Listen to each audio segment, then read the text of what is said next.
आज की हमारी चर्चा फिर से बिहार को ही लेकर है और इस बार हमारा जो विषय है उससे पहले आइए एक छोटा सा वीडियो देखते हैं। How many from Maharashtra? Karnataka? Yes, Bihar?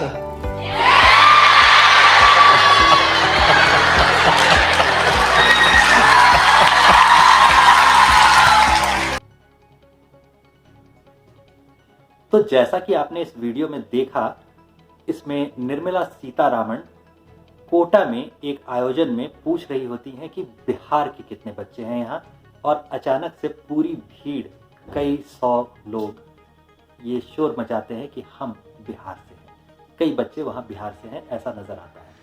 Kota नाम की ये जो जगह है, ये आईआईटी और मेडिकल की कोचिंग के लिए काफ़ी विख्यात है। विशेष तौर पर ये इंजीनियरिंग की कोचिंग के लिए जानी जाती है। और इस जगह के साथ एक और ख़ास बात अगर आप देखें तो वो ये भी है कि जब बिहार में लॉकडाउन लगा हुआ था, बिहार में ही नहीं पूरे देश में लॉकडाउन लगा हुआ था, तो उस समय इस जगह का नाम विवादों में इसलिए आ गया था क्योंकि भाजपा के एक नेता ने अपने बच्चों को वहाँ से स्पेशली अलग से बुलवा लिया था। जिस वक्त पूरा देश लॉकडाउन झेल रहा था, उस वक्त कहीं किसी राज्य से आप दूसरे राज्य में आ जा नहीं सकते थे, लेकिन नेताजी के सुपुत्र हैं तो चीज़ें बदल जाती हैं, बातें बदल जाती हैं, इसलिए आप आ सकते थे। तो वो आ गए थे और इस पर काफ़ी ज़्यादा विवाद भी हुआ था। ऐसे ही अगर आप मोतिहारी की बात करें तो मोतिहारी जो सबसे पहले ट्रेन आई थी लॉकडाउन खुलते ही, लॉकडाउन में थोड़ी सी ढील मिलते ही जो सबसे पहली ट्रेन आई थी दूसरे वाले लॉकडाउन में, वो ट्रेन कोटा से ही चलकर आई थी और वो विद्यार्थियों को कोटा से वापस घर लेके आई थी। तो समझ सकते हैं आप कि अगर किसी जगह से एक स्पेशल ट्रेन सिर्फ छात्रों को, सिर्फ विद्यार्थियों को बुलाने के लिए चलानी पड़ती है, तो इसका मतलब साफ है कि वहाँ पे काफ़ी बड़ी संख्या में बिहार के छात्र मौजूद हैं।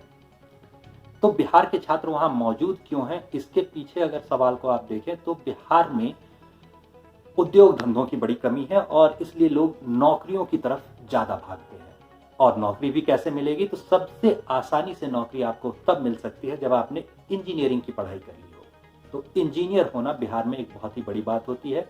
आपको हर घर में 2-4 इंजीनियर तो मिल ही जाएंगे, ये आप पक्का मान के चलिए। किसी भी अगर आप मध्यम वर्गीय परिवार में पूछेंगे कि आपके घर में कितने लोग हैं अभी की पीढ़ी में, युवा पीढ़ी में जो कि इंजीनियर हैं, तो आप पाएंगे कि 25 से 35-40 वर्ष की आयु के बीच 3-4 इंजीनियर हर एक के परिवार में, चाहे सगे संबंधियों में हो, चाहे वो पड़ोसियों में हो, चाहे चचेरे ममेरे भाइयों में हो, ऐसे लोगों में कई इंजीनियर आपको मिल जाएंगे।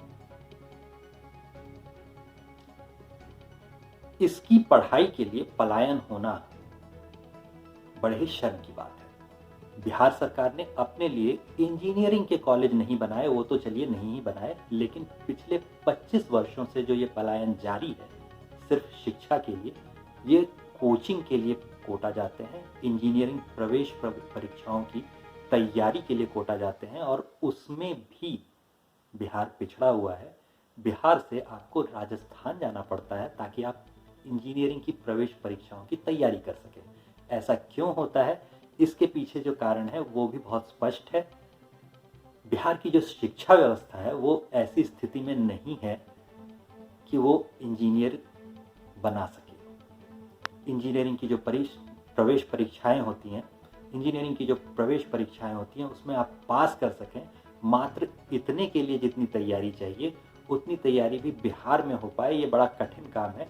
और कोटा में जब ऐसी एक कोचिंग की पूरी इंडस्ट्री बन रही थी, उस वक्त भी बिहार सरकार ने कोई प्रयास नहीं किया। बिहार सरकार ने ऐसी कोशिशें नहीं की कि मुजफ्फरपुर, हाजीपुर, समस्तीपुर ऐसे किसी शहर में ये कोचिंग का हब बन जाए और बिहार के छात्र जो आज किसी और राज्य में जाकर के पढ़ाई कर रहे होते हैं, किसी और राज्य में जाकर तैयारी कर रहे होते हैं, उनको बिहार में ही अवसर मिल सके। ऐसी ही दूसरी जगह होती है इलाहाबाद या फिर दिल्ली, जहां आईएएस की तैयारी करने के लिए, यूपीएससी की परीक्षाओं की तैयारी करने के लिए कई बिहार के छात्र जाते हैं, रहते हैं लंबे समय तक और तैयारी करते हैं। उसमें से कुछ सफल भी होते हैं, सभी सफल होते हैं ऐसा तो नहीं कहा जा सकता।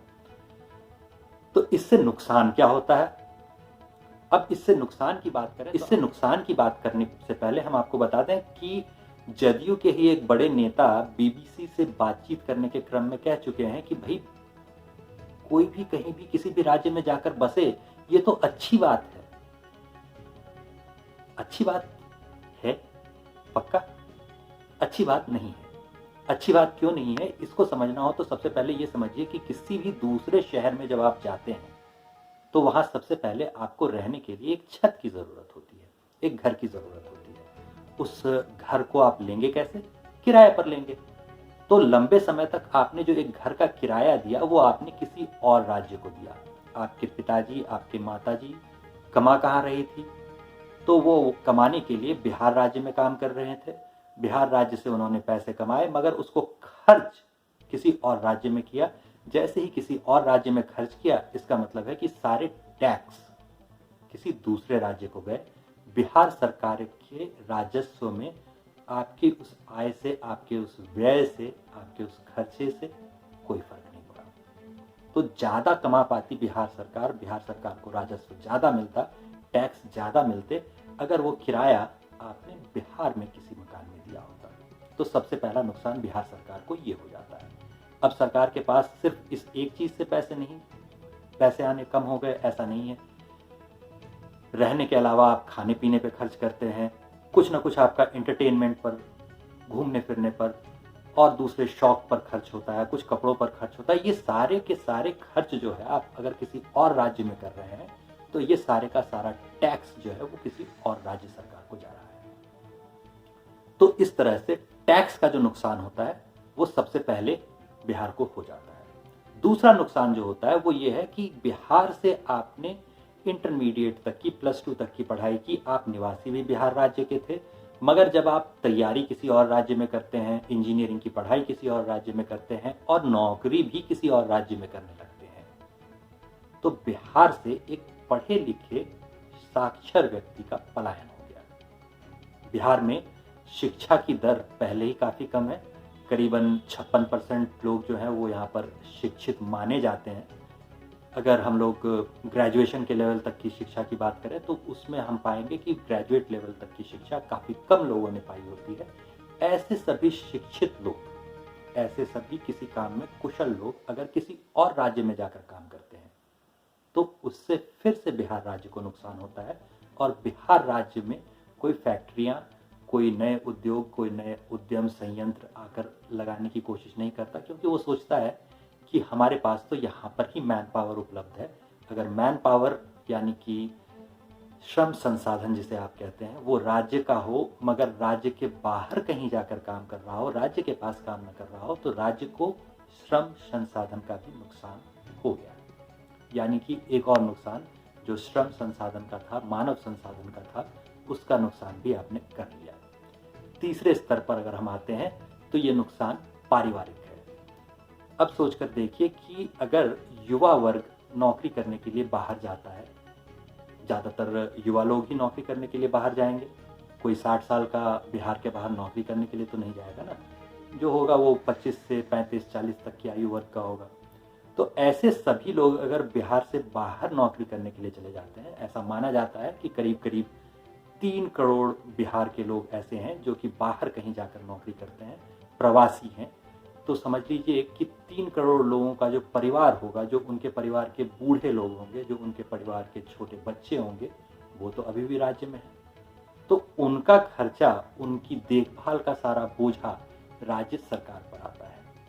ऐसे अगर आप बीमार पड़ते हैं, एक दिन के लिए आप बिस्तर से उठने की स्थिति में नहीं है और आपका परिवार आपके पास है, तो परिवार आपकी देखभाल कर सकता है, राज्य सरकार पर उसका कोई बोझ नहीं पड़ता।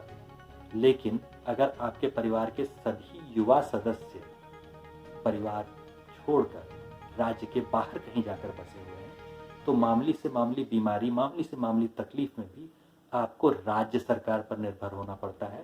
सरकारी अस्पतालों पर या फिर निजी अस्पतालों पर, किसी भी किस्म के अस्पताल पर निर्भर होना पड़ता है। बूढ़े और बच्चों दोनों का देखभाल करने का खर्च, सारी मेहनत जो होती है वो राज्य सरकार के सिर पर पड़ जाती है। तो इस तरह से भी ये नुकसान होता है।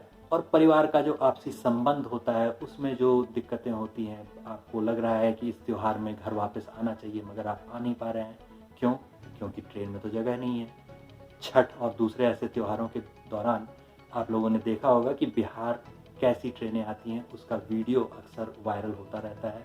पूरी की पूरी ट्रेन में एक तिल रखने की जगह नहीं होती, लोग जैसे तैसे ट्रेन में घुस रहे होते हैं और उस तरह से वापस आ रहे होते हैं। तो ये जो परिवार को, संस्कृति को, समाज को ये जो नुकसान होता है, ये तीसरा नुकसान है जो कि इस वजह से हो जाता है। तो अगर हम लोग देखें और आप ये सोचकर खुश हो रहे हैं कि बिहार के इतने लोग कोटा में हैं, तो ये कोई खुश होने की बात नहीं है, ये कोई तालियां बजाने की बात नहीं है।